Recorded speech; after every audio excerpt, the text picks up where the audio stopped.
Area South Ribble Mendip Torridge Ashford Dover Folkestone Hythe Maidstone Medway Tonbridge Malling Surrey Heath Woking Boston Basildon Harlow Ipswich North Norfolk Peterborough Waltham Forest Current infection rate 232.9 118.5 92.3 145.3 323.4 193.8 313.1 479.3 205.1 140.0 173.6 515.9 285.3 224.0 155.6 88.7 202.2 211.6 How cases have jumped 258, up 9, 137, up 10, 63, up 1, 189, up 31, 382, up 80, 219, up 6, 538, up 98, 1,335, up 272, 271, up 7, 125, up 1, 175, up 23, 362, up 61, 534, up 56, 195, up 46, 213, up 67, 93, up 26, 409, up 11, 586, up 8. Source: Public Health England's figures published on the Department of Health's dashboard. Figures relate to the week ending November 25. Infection rate is the number of cases per 100,000 people over the week. How cases have jumped refers to the actual number of COVID cases diagnosed, and how many more it is compared to the week before. Just 18 authorities in England have seen a rise in COVID-19 cases over the most recent week, according to official figures that call into question whether 99% of the country needs to be in the toughest two tiers of lockdown. Only 8 areas, Ashford, Dover, Folkestone, and Hythe, Maidstone, Medway, Tonbridge, and Malling, Boston in Lincolnshire and South Ribble in Lancashire, will be subject to Tier 3 restrictions, which will see all pubs, bars and restaurants forced to shut. The other areas that have seen a spike in infections, Mendip, Torridge, Surrey Heath, Woking, Basildon, Harlow, Ipswich, North Norfolk, Peterborough and Waltham Forest, will fall under the second harshest bracket. Residents living in Tier 2 will be banned from mixing indoors with other households. It means the other 297 lower-tier authorities in England, home to around 53 million people, saw a fall in coronavirus cases in the 7-day spell ending November 25, the most recent week of data. Despite Public Health England data showing COVID outbreaks are shrinking across the rest of the country, 55 million people will find themselves living in either Tier 2 or Tier 3 when the national lockdown ends tomorrow. Number 10 is already facing backlash for placing all but 3 authorities into the harshest 2 tiers.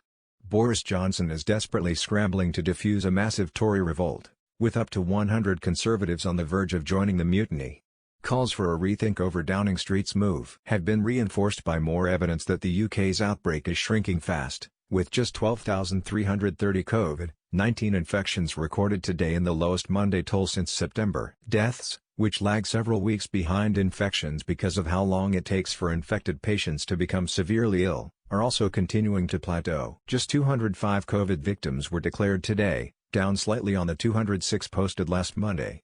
And Imperial College London's major monthly React survey, which randomly tests 100,000 people and is funded by the Department of Health, uncovered a dramatic fall off in cases, in line with the daily figures being released by the government.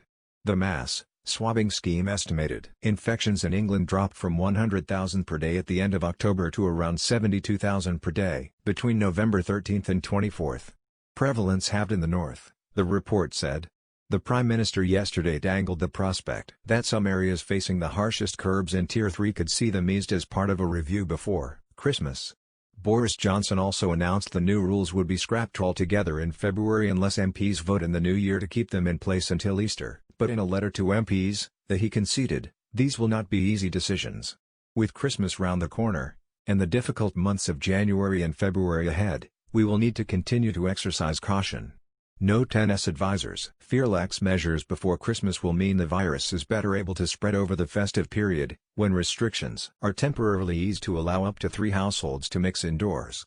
Top medics, including the government's own scientists, have admitted that the original Tier 1 failed to combat infections, suggesting that is why only the Isles of Scilly, Cornwall and the Isle of Wight have escaped the revamped 3 Tier system with the lightest measures. Number 10 was today accused of running a brainwashing PR campaign after Mail Online's analysis of official data showed only 3 NHS trusts in England are busier now than they were this time last year. Despite warnings the health service would be crippled by coronavirus without the revamped 3-tier lockdown system. Michael Gove sparked fury over the weekend when he claimed that every hospital in England would be physically overwhelmed by COVID-19 without the government's new restrictions, as he tried to persuade MPs and the public to support the brutal curbs. But NHS England figures paint an entirely different picture, with thousands more hospital beds spared this year than last winter. On average, 77,942 out of 88,903, 87.7%, available beds were occupied across the country in the week ending November 22, which is the most recent snapshot. This figure does not take into account shift capacity at mothballed Nightingales, or the thousands of beds commandeered from the private sector. For comparison, occupancy stood at 94.9%, on average, during the 7-day spell that ended December 8 in 2019, which is the most comparable data available for last winter, when around 91,733 out of all 96,675 available beds were full. Just 3 trusts, Cambridge University Hospitals Foundation Trust, FT, Calderdale and Huddersfield FT, and Wrightington, Wigan, and Lee FT, are busier now than they were a year ago.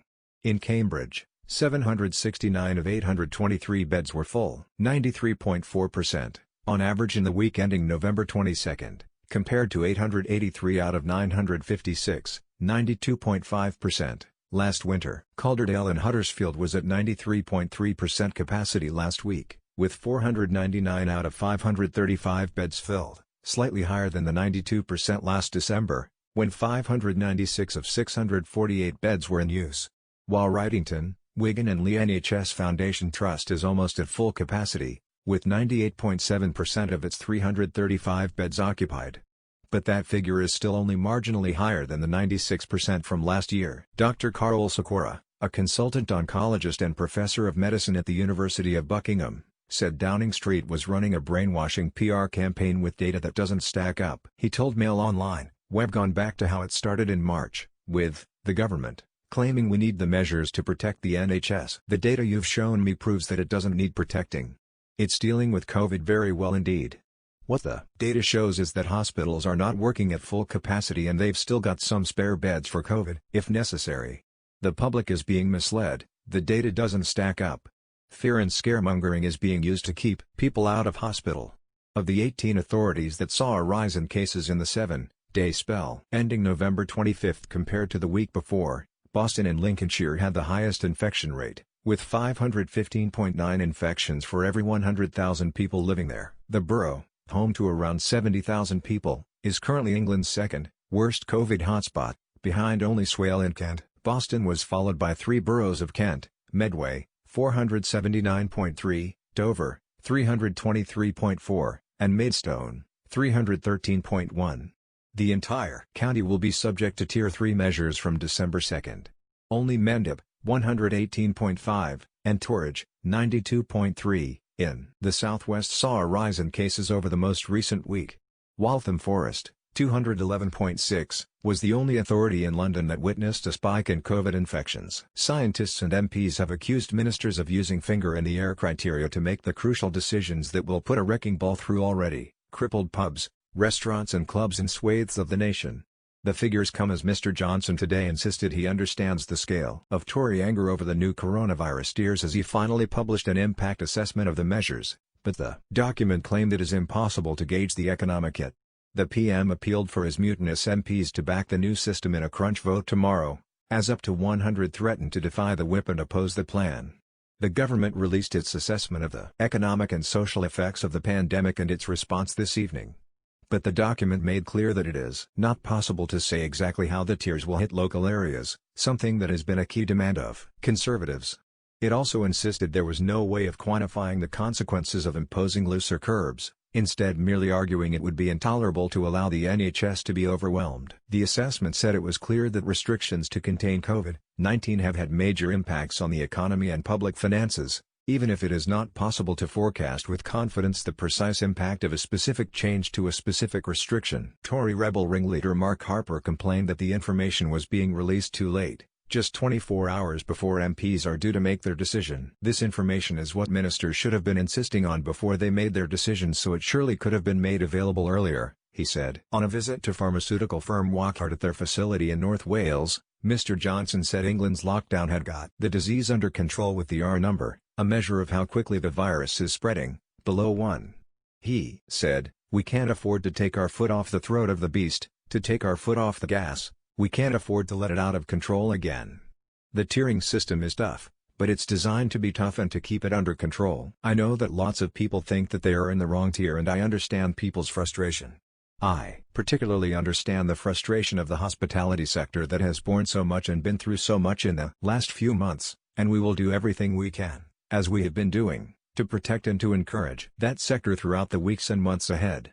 Labour is set to save Mr Johnson's bacon by refusing to help kill off the measures, but being forced to rely on Sir Keir Starmer's support would be devastating for the Premier's authority. Earlier, Environment Secretary George Eustace raised questions about how long restrictions will be needed for, suggesting that we can see a way out of this during the course of early next summer, whereas Mr Johnson has previously voiced hope that the crisis will be largely past by Easter.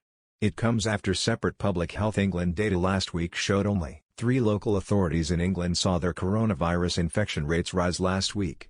And more than half, 97 out of 149, saw their numbers of COVID cases plummet by at least 25%, according to the agency's weekly infection surveillance report. Medway, East Sussex, and Redbridge, in London, were the 3 authorities to see rises in COVID-19 infections, by 28.4%, 5.2% and 5%, respectively.